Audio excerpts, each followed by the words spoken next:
All right, back again in the kayak out here in Ozello, cruising around. Just saw this little island over here. It was covered in a bunch of birds, just some random patch of grass. But today ends up being a good day. Nice inshore slam.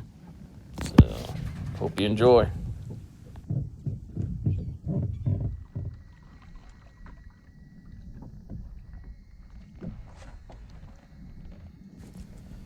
One thing about fishing off a kayak, they're so quiet, especially your foot drive ones. Right, I'm not splashing the water with the paddle.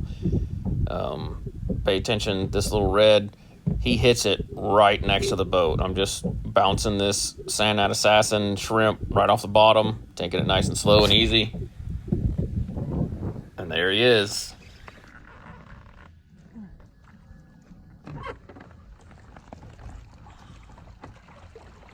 Oh, I can't tell what it is yet.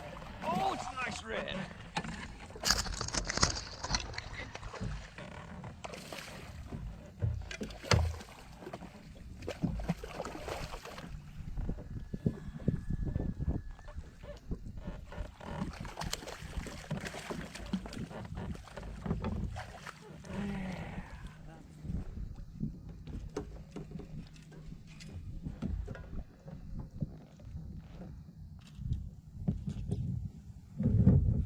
He ends up not being quite as big as I thought he was, but it is a keeper. So in the bag he goes.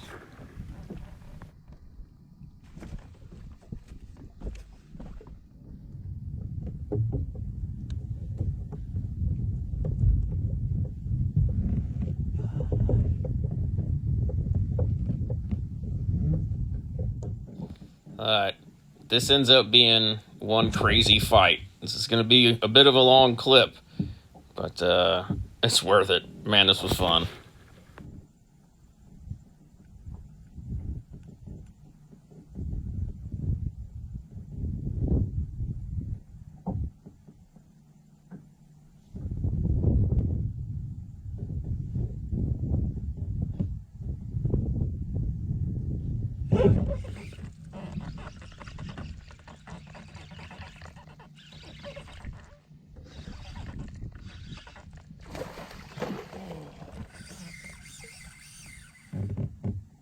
Holy shit.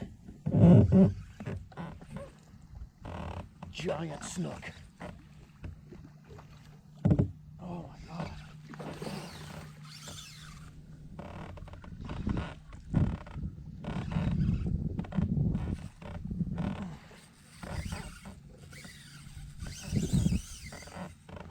Oh fuck.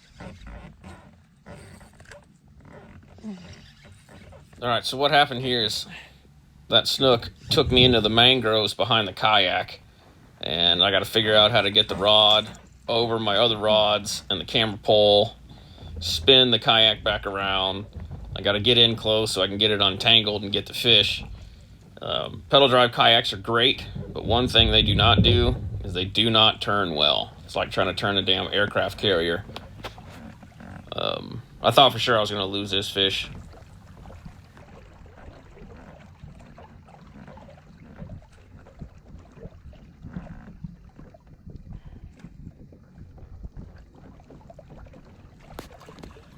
Right here, the line is wrapped around some mangroves, and then the fish is actually stuck in the mangroves a few feet away from that point. So I got to get stuff out of the way. I got to get in, get the line untangled off the mangrove branches, and then try and get the fish untangled out of the mangrove roots.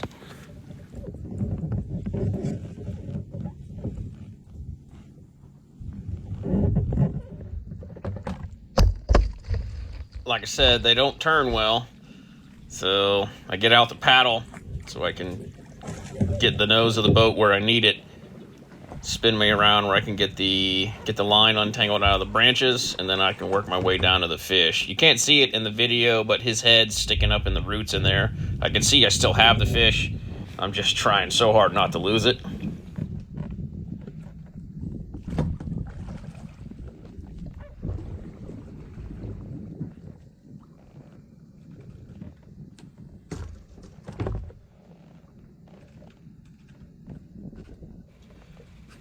So once I get the line off the branch, the fish takes off, and you can kind of see it right there. He bolted.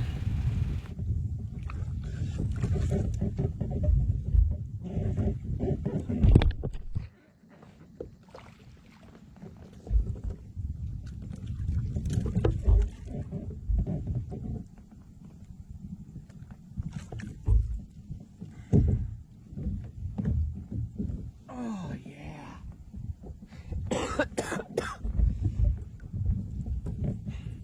Sandat assassin shrimp. Oh my god. Whew.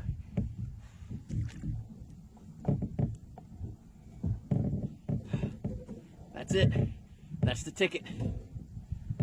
Oh, oh yeah. One more look. Look at that girl.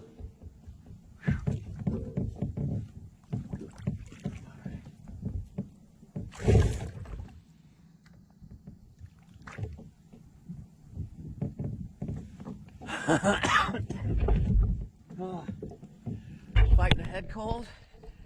Whew. Damn, that was fun. Oh. Whew.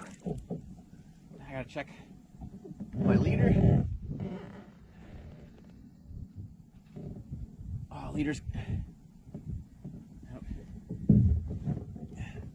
So their gills can nick your leader. So you always want to check after you land one. This one's got some fraying, so I'm going to cut it and then retie it so I don't lose fish next time. So I retied my jig and then moved out to a more open spot. I already had the redfish, I already had the snook. I was going to try and at least get one trout before I had to take off. I had to leave early this day, so it was kind of a short trip, but I wanted to get that slam.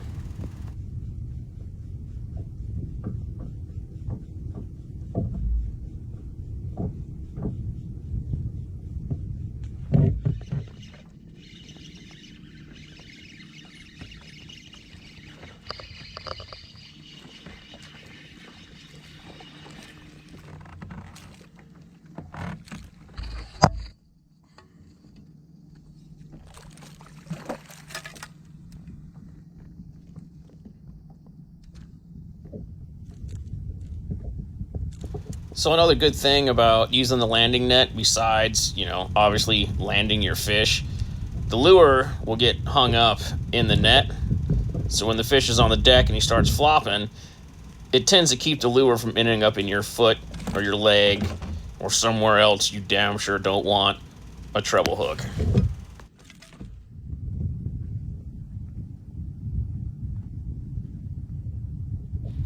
All right, obviously not a monster trout, but that's all I needed to round out my inshore slam. Heading in, I see the dolphins up there. This one's cruising around this island, crushing some mullet on the other side. Like I said, I had to go in early today, so nice easy trip. Got my inshore slam, had an epic snook bite, and that's all I got for this trip. Stay tuned for the next one.